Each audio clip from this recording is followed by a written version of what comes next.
여러분 TV 좀 보시나요? TV, 한국 TV. 제 아내랑 저랑 가끔씩 한국 TV를 보는데요. 요즘 한국 TV 프로그램을 보면요, 연예인들의 공통점을 하나 발견할 수가 있습니다. 제가 그 공통점이 뭐냐면, 제가 미국에 온 지 한 10년 정도 되는데, 한국을 떠난 지가 오래돼서인지는 몰라도요, TV에 나오는 대부분의 연예인들을 제가 알 수가 없다는 거예요. 얼굴을 잘 모른다는 겁니다. 그런데 더 신기한 거는요, TV를 보다 보면 정말 신기한 게 하나 있는데, 저와 제 아내가 공통적으로 느끼는 게 뭐냐면, TV에 나오는 모든 연예인들, 새로 나오는 연예인들 얼굴이요, 다 비슷비슷해요. 누가 누군지 알아보기가 힘들다는 겁니다. 제가 예전에 연예인 선교한다고 한국에서 연예인 선교를 위해서 좀 방송국도 돌아다니고 그런 적이 있는데, 이렇게 보면은요, 왜 그렇게 비슷하냐면 다 같은 성형외과에서, 한 소속사는요 같은 성형외과에서 코, 눈, 입을 다 수술하기 때문에 비슷하다라는 얘기를 들은 적이 있습니다.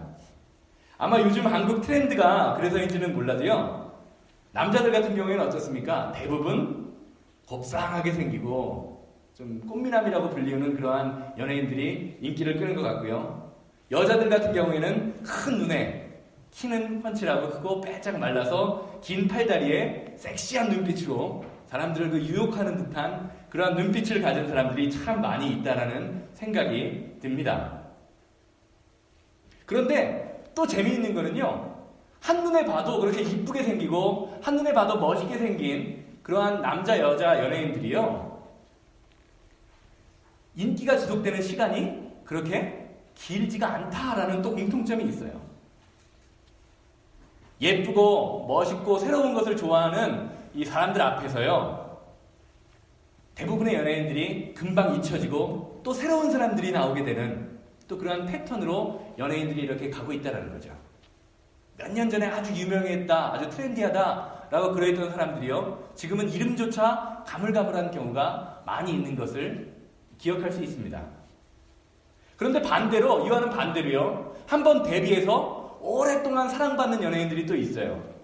제 아내는 유재석을 되게 좋아하더라고요. 저보다 어쩔 땐 더 좋아하는 것 같은데, 유재석을 좋아하는데, 이런 연예인들의 특징을 살펴보면 어떻습니까?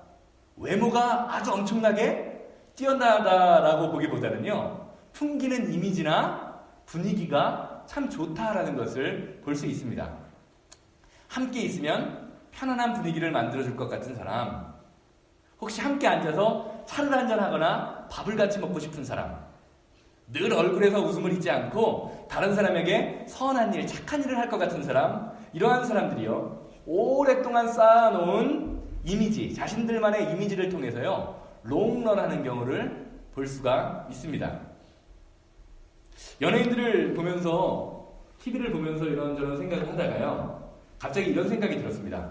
그렇다면 과연 나는 볼더 아름다운 교회 담임 목사로서 나의 이미지, 나의 분위기는 어떨까? 또 우리 교회 성도님들은 이 세상에 나아가서 볼더 아름다운 교회 성도입니다라고 이야기할 때 우리 교회를 바라보는 성도님들의 이미지는 어떨까? 또 더 나아가서 우리 지역사회에서, 우리 덴버 지역, 볼더 지역에서 볼더 아름다운 교회의 분위기 혹은 이미지는 어떨까라는 생각을 해보았습니다. 쉽게 말하면 여러분들은 여러분들의 삶 속에서 어떤 분위기를 가지고, 어떤 이미지를 가지고 어떤 사람을 만나고 그들에게 어떤 사람으로 기억되고 있느냐라는 거죠. 오늘 말씀으로 잠깐 돌아가서요, 오늘 말씀을 바라보면 우리는 참 분위기 좋은 사람을 하나 만날 수 있습니다. 이미지가 참 좋은 사람을 만날 수 있습니다. 누굽니까? 오늘 본문의 주인공이 바로 사도 바울이라고 하는 사람이죠. 이해를 돕기 위해서 오늘 말씀의 이전 상황을 잠깐 제가 짧게 설명을 드리겠습니다. 사도 바울은요, 그리스 지역과, 제가 지난주에 살펴봤던 것처럼 그리스 지역과 유럽 지역을 이렇게 돌면서 선교를 했어요. 하나님 말씀을 전했습니다. 그런데 사도 바울이 복음을 전하는 것을 아주 싫어했던 사람들이 있습니다. 누군지 아십니까? 바로 사도 바울과 같은 민족이라고 불리우는 유대인들이 사도 바울이 복음 전하는 것을 싫어했습니다. 왜냐하면 사도 바울이 이 땅에서 복음을 전하는 과정에서 유대인들 생각에는 자신들이 목숨보다 더 중요하게 여기는 유대인의 전통과 율법을 무시하고 어겼다라는 예수님처럼 예수님이 그랬던 것처럼 율법을 어기고 우리의 전통을 무시했다라는 생각을 가졌습니다. 이방인들한테 복음을 전하면 안 되는데, 하나님의 말씀이 이방인들에게 전해지면 안 되는데 이방인들에게만 막 복음을 전하고 다니니까 유대인들 입장에서는 화가 났습니다. 그래서 예루살렘에 돌아오기만 하면 유대인들이 사도 바울을 죽이겠다, 예수님을 십자가에 못 박아 죽였던 것처럼 내가 사도 바울이 예루살렘에만 오면 죽여버리리라 라는 생각을 갖고 머리를 자르고 삭발을 하고 그 바울을 기다렸던 사람이 많이 있습니다. 그러나 하나님은 이러한 바울을 유대인들로부터 보호하기로 하시고 바울에게 새로운 비전을 주십니다. 그 비전이란 게 바로 무엇이냐? 바로 로마 황제, 그때 당시에 세상 끝이라고 생각했던 로마 황제에게 가서 복음을 전하는 것이었습니다. 이 비전을 깨달았던 사도 바울은요, 자신이 갖고 있던 로마 시민권, 이것을 지혜롭게 이용해서요, 자신이 복음을 전하다가 고소당한 것, 이것을 심판을 받지 않아도 되는데 이 사람들이 나를 이렇게 고소했으니까 이게 옳은 건지 그른 건지 나는 로마 황제에게 한번 심판을 받아보고 싶다라는 그러한 권리가 있거든요. 로마 황제에게 심판받을 권리가. 그래서 그것을 로마 황제에게 심판받고 싶다라고 이야기해서 로마로 끌려가는 장면입니다. 그리고 배에 올라타게 됩니다. 그것이 오늘 본문 앞에서 나오는 이야기고요. 이렇게 출발한 배는요, 로마를 향해서 잘 가고 있었습니다. 중간 지점인 오늘 본문에 나오는 크레타라고 불리우는 그러한 섬에 또 무사히 잘 도착했어요. 그런데 사도 바울이 그레데에서 기도를 하다 보니까 이런 하나님의 감동이 오는 거예요. 지금 배를 타고 나가면 어떻게 된다? 폭풍을 만나서 사람이 죽고 모든 재산을 다 잃을 것이다 라는 그러한 음성을 듣습니다. 그래서 사람들한테 이야기를 하죠. 지금 추락을 하면, 배를 타고 나가면 안 된다라고 이야기를 합니다. 그런데 사람들이 어떻게 생각하겠습니까? 뱃사람이 아니라 내가 하나님한테 음성을 들었다, 하나님이 나에게 기도하니까 가르쳐 주셨다라는 걸 믿겠습니까? 선장들의 말을 믿겠습니까? 선장들의 말을 믿겠죠. 선장과 선주들의 말을 믿고요, 겨울에는 태풍이 오는 일이 없다라고 생각을 하고 우리의 경험상 그러한 일이 없으니까 이제 로마로 출발해도 된다라는 그 말을 믿고요, 로마로 출발합니다. 처음에는요, 남풍이 잘 불어와서 금방이라도 로마에 도착할 것처럼 그렇게 잘 가고 있었습니다. 그런데 얼마 되지 않아서 유라굴로라는 폭풍이 이들에게 닥친 거예요. 그리고 그들이 더 이상 배를 조종할 수 없는, 태풍이 너무 강해서 배를 컨트롤할 수 없는 상황에 이르게 됩니다. 그러다 배 한가운데 닻을 내리고 이리저리 흔들거리면서 어쩔 수 없는 상황이 닥치게 됩니다. 선원들은 어떻게 했습니까? 배가 무거우면 더 위험해지니까 배를 가볍게 하기 위해서 자신들의 모든 재산과 짐들을 다 바다에 버립니다. 배의 장비들도 다 버립니다. 그런데 상황은 점점 더 나빠지는 거예요. 결국 배에 타고 있었던 선원들, 백부장, 군인들, 모든 사람들은 지치기 시작합니다. 당연히 지칠 수밖에 없는 상황입니다. 며칠을 태풍과 싸우니까요. 오늘 본문 말씀에 나오는 20절 말씀, 첫 말씀인데요. 이게 이전까지, 오늘 본문 말씀 이전까지의 상황입니다. 오늘 20절 말씀에는요, 배를 바라보고 있던, 배 안에 타고 있던 이러한 뱃사람들의 상황이 아주 잘 설명되어 있는 것을 볼 수가 있습니다. 사도행전 17장 20절, 쉬운 성경으로 제가 앞에 적어놨는데요. 함께 읽겠습니다.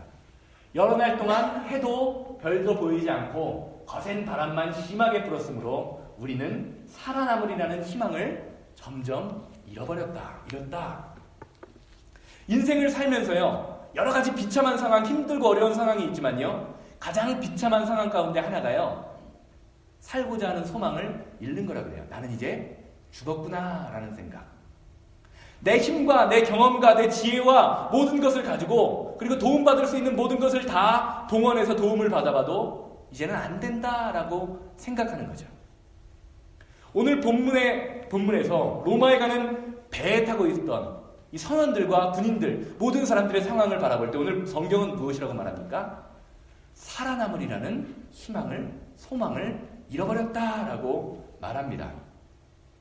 얼마나 그 당시 상황이 절망적이었는지 20절 앞절 말씀을 보면요, 이렇게 증거하죠. 여러 날 동안 해도 별도 보이지 않았다라고 말합니다.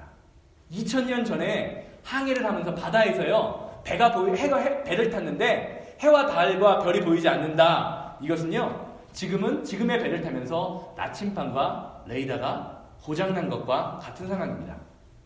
뱃사람들은 뭐를 보고 판단합니까? 방향을.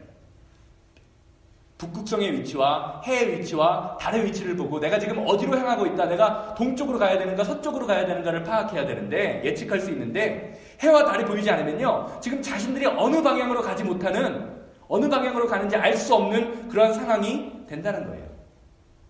저는 이 말씀을 묵상하면서요, 우리가 그리스도인으로서 또 하나님을 믿는다고 하면서 세상에서 열심히 산다고 하지만 방향을 잃고 동쪽으로 가는지도 모르고 서쪽으로 가는지도 모르고 어디로 가는지 모르는 채 방향을 잃고 가는 인생, 그것이 바로 우리네 인생이 아닌가라는 생각을 잠시 해보았습니다. 사랑하는 여러분, 지금 여러분들은 어디로 가고 계십니까? 무엇을 향해 나아가고 계신가요? 무엇이 여러분들을 이끌고 계십니까? 혹시 오늘 본문 말씀의 선원들처럼, 군인들처럼 어디로 갈지 모르고 헤매인 상황에서 소망과 희망을 잃어버리지는 않으셨습니까? 아마 이들의 머릿속에는, 이러다 내가 정말 죽겠구나, 내가 어디로 가는지도 모르고 이렇게 바람이 심하게 부니까 정말 죽겠구나라는 생각이 들었을 겁니다. 그리고 누군가가 진짜로 그런 말을 했을지도 모릅니다. 그런데 점점 분위기는요, 사람들한테 절망적인 분위기를 만들어줍니다. 그리고 그 말에 휩쓸린, 이러다 죽겠다라는 그 생각에 휩쓸린 사람들은요, 점점 살려는 의지도 없어지고 기운도 없어지고 먹고 싶은 생각도 없어집니다. 나는 이제 죽었구나, 어디로 갈지 모르고 이제 이게 마지막 나의 인생이 되는구나라는 이 생각, 절망적인 분위기가 그 배를 지배하게 된 거예요. 그런데 그때 그런 상황 가운데서 사도 바울이 일어나서 사람들에게 말을 합니다. 무엇이라고 이야기합니까? 22절 말씀을 보면요, 이렇게 이야기합니다. 안심하십시오. 안심하라.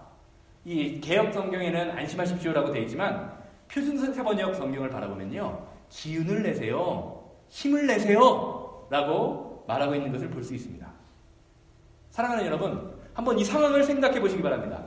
바다에서 폭풍을 만나갖고 죽을 것 같은 상황입니다. 그런데 누군가 갑자기 나타나서 뻘떡 일어나서 안심하세요, 기운 내세요, 힘을 내세요 라고 여러분들에게 이야기한다면 여러분들은 뭐라고 대답하시겠습니까? 폭풍이 막 치고 있는데 힘내세요. 신정희 선생님 주먹을 날리시는데요. 저 같으면 이렇게 대답했을 것 같아요. 누군 기운 내기 싫어서 기운을 안 내는 거냐? 나도 힘내고 싶다, 기운 내고 싶다. 그런데 주변 상황을 봐라, 상황이 안 좋지 않냐? 내 상황이 이렇게 힘들고 어렵고 죽을 것 같은데 무슨 기운 내라는 소리를 하느냐? 라고 말할 것 같아요. 하지만 바울은요, 이런 상황에 신경 쓰지 않고 자신에게 주신 하나님의 비전에 대해서, 하나님의 꿈에 대해서 이야기합니다. 그리고 하나님께서 자신을 로마 황제 앞에서 복음을 전할 자로 세우셨기 때문에, 나에게 비전이 있기 때문에 나는 반드시 살아서, 그리고 이 배에 있는 사람을 하나님께서 살려주신다고 약속했기 때문에 모든 사람들이 살아서 로마에 가게 될 것이다 라고 이야기합니다. 그러나 바울의 이 말을 듣고요, 사람들은 어떻게 됩니까?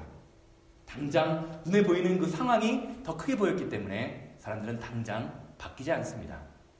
그래서 바울이 계속 음식을 먹으라고 권해도 먹지 않고 힘을 내라고 해도 두려움 가운데 빠져서 두려움에 사로잡혀서 절망에 사로잡힌 삶으로 살고 있었습니다. 왜냐하면 그들 사이에 계속 절망적인 말들, 부정적인 생각들, 환경을 바라보는 그러한 삶이 이어져 있기 때문입니다. 그러나 이 말을 듣고 2주가 더 흘렀을 때,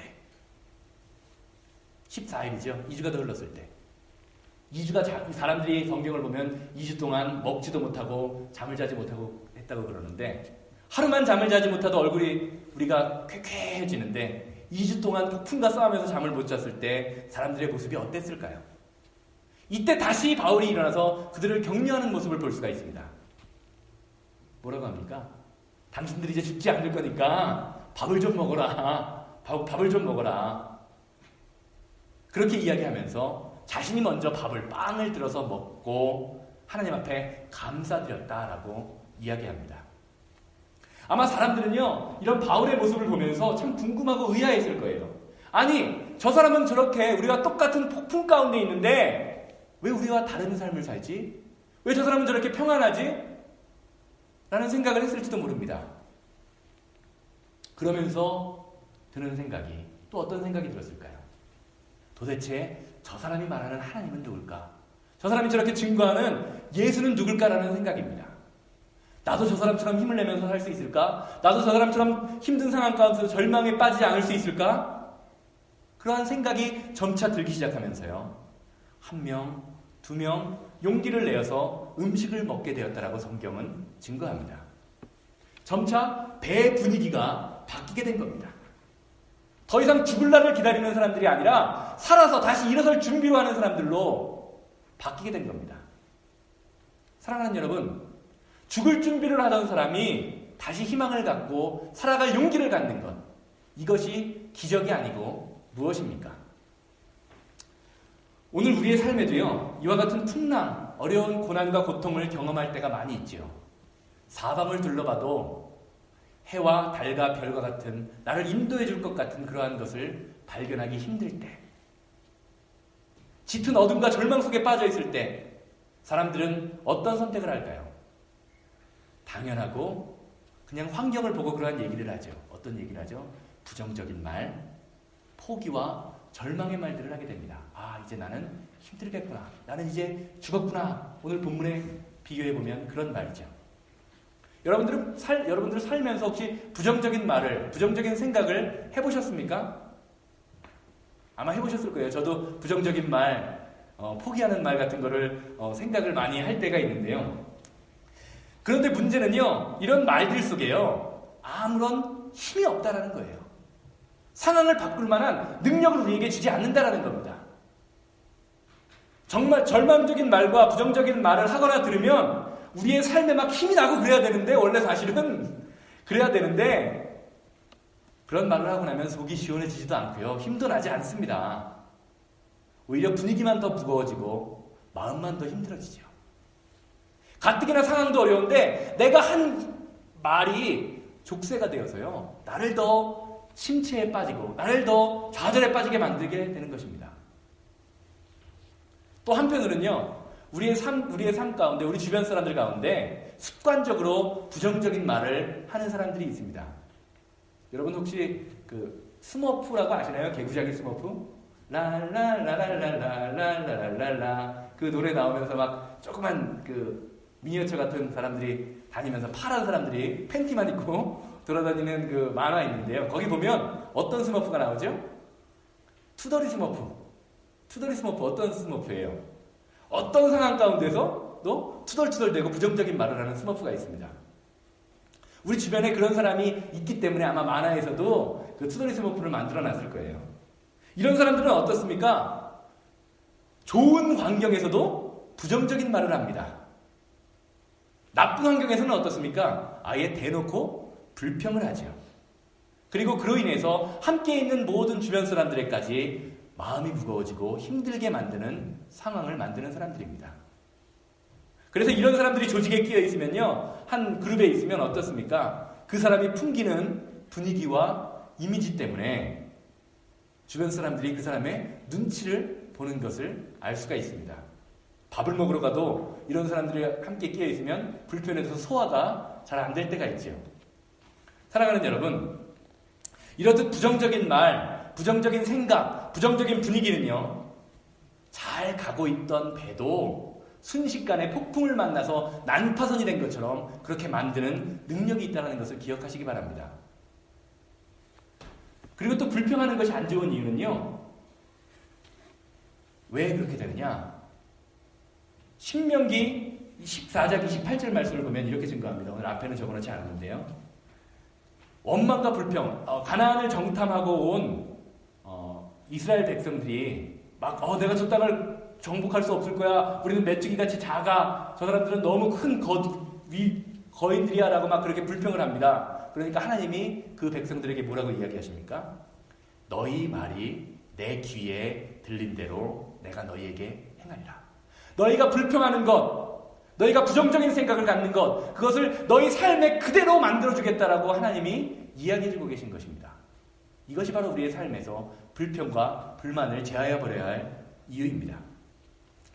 그런데 반대로 우리 중에는요, 부정적인 말과 상황을 역전시키는 사람들이 있습니다. 어렵고 힘든 상황이 뻔한데도 할 수 있다, 힘내자, 하나님이 우리를 도우신다, 믿음을 가져라라고 우리를 격려하는 믿음의 사람들입니다. 이런 사람들은요, 오늘 본문 말씀의 사도 바울처럼 절망적인 분위기를 희망의 분위기로 바꾸는 사람들입니다.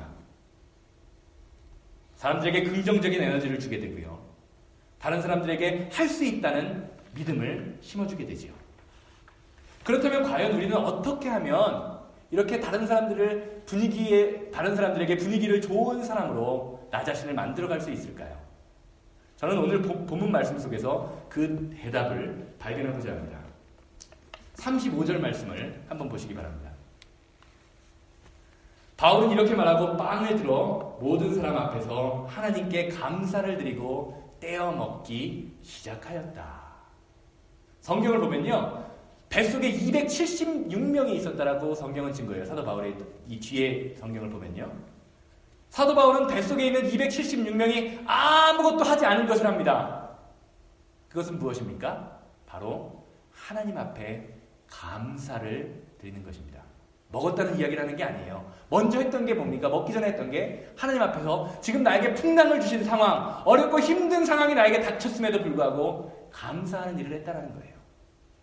하나님 앞에 감사하는 것, 이것이 우리의 분위기를 바꾸고 희망적이고 역동적인 분위기로 바꿀 수 있는 가장 큰 열쇠라는 것을 기억하시기 바랍니다. 그래서 우리의 삶에서, 우리의 입에서 감사가 끊이지 않는 사람들은요, 어떠한 상황이 와도 크게 흔들리지 않음을 볼 수가 있습니다. 입 밖으로 부정적인 말을 꺼내지도 않습니다. 아무리 힘들고 어려워도요, 오히려 다른 사람들을 격려하고 희망의 말을 해줄 수가 있습니다. 왜냐하면 하나님이 지금 나에게 허락하신 이 상황이 나에게 하나님이 허락하신 것, 비록 나는 지금 힘들고 어렵지만 힘들고 어려운 상황을 하나님이 나에게 허락하셨다라는 믿음의 고백이 있기 때문입니다. 그래서 그 사람을 통해서 분위기가 달라지고 하나님께서 자신과 함께하고 계심을 느낄 수 있게 되는 사람이 바로 감사하는 사람입니다. 인생을 살면서 한 번에 어려움 없이 지나가는 사람이 있습니까? 여러분, 어려움 없이 지나가시나요? 지금도 여러분들 좌절과 고난과 고통 가운데 있지 않으십니까? 힘든 상황 가운데 있지 않으십니까? 내 뜻대로 되는 게 하나도 없지 않으십니까? 누구나 다 오늘 본문 말씀에 나오는 유라굴로라고 불리우는 인생의 풍랑을 경험하기 마련입니다. 며칠 혹은 몇 년 동안 해와 달과 별이 보이지 않는 그러한, 나를 인도해 줄 것이라고는 아무것도 없는 그러한 상황에 빠진 것처럼 좌절되는 상황을 경험할 때가 있습니다. 그런데 중요한 것은요, 우리가 이런 고난과 고통 가운데 빠져 있다는 것이 중요한 것이 아니라 그러한 상황 가운데서 내 마음이 어떤 마음을 먹고 있느냐, 이것이 중요하다는 것을 깨달으시기 바랍니다. 이러한 힘들고 어려운 고난과 같은 상황에서, 어려움의 상황에서 하나님 앞에 소망을 두고 감사의 말을 하는 사람은요, 그 상황을 역전시킬 수 있는 능력이 있다는 것을 기억하시기 바랍니다. 그러나 반대로 하나님께 감사하는 말을 하지 않고 불평을 하는 사람들은요, 멀쩡한 길을 가다가도요, 조금만 흔들림이 와도 우리 주변 사람들마저 어둡게 하는 능력이 있음을 기억하시기 바랍니다. 그래서 우리는 우리의 말을 하기 전에요, 내가 입에서 말을 내뱉기 전에 내 말이 과연 어떤 결과를 가져올까라는 것을 생각하고 말하려는 습관을 길러야 합니다. 그냥 나오는 대로 툭 뱉어버리면 다른 사람들한테 상처 주기도 쉽고요, 다른 사람들에게 마음을 낙심시킬 때가 많이 있다는 거예요. 많은 사람들이 부정적인 말을 쏟아놓고 있을 때 우리 그리스도인들은요, 감사의 말을 의도적으로 해야 한다는 거예요. 그리고 그런 감사의 말, 하나님 앞에서 하나님이 기뻐하실 말들을 통해서요, 폭풍을 만난 배 안에 있는 사람들이 희망을 가지는 것처럼 우리의 절망이 희망으로 바뀔 수 있다는 것을 기억하시기 바랍니다. 쉽게 말하면요, 분위기가 바뀐다는 거예요. 사랑하는 여러분, 여러분은 어떤 말을 하시겠습니까? 남들을 힘들고 어렵게 좌절에 빠뜨리게 하는 부정적인 말을 하시겠습니까? 아니면 힘을 주는 소망의 말, 감사의 말을 여러분들의 입에서 뱉으시겠습니까? 결론적으로 말씀드리겠습니다. 오늘 말씀을 준비하면서요, 하나님께서 우리 가운데 행하신 모든 일, 제 삶을 통해서 그리고 우리 교회를 통해서 행하신 모든 일들을 묵상해 보았습니다. 그리고 이러한 깨달음을 하나님이 주셨습니다. 하나님은 성도인 우리 그리스도인인 우리를 통해서 우리 주변의 분위기를 바꾸기를 원하시는구나. 저와 여러분들을 통해서 여러분들의 삶의 주변의 분위기를 바꾸기를 원하신다는 거예요. 여러분 주변 상황을 한번 바라보시면서 생각해 보시기 바랍니다. 여러분이 처해 있는 환경을 한번 바라보시기 바랍니다. 불평할 것이 많습니까? 감사할 것이 많습니까? 여러분들 감사가 많으세요? 불평할 일들이 많으세요? 제가 묵상하면서 느낀 건 뭐냐면요, 내가 지금 어디에 집중하느냐에 따라서 말이 바뀐다는 거예요. 불평할 것에 집중하면 내 입에서 불평만 나오고요, 감사할 것에 집중하면 감사의 말이 나오게 된다는 거예요.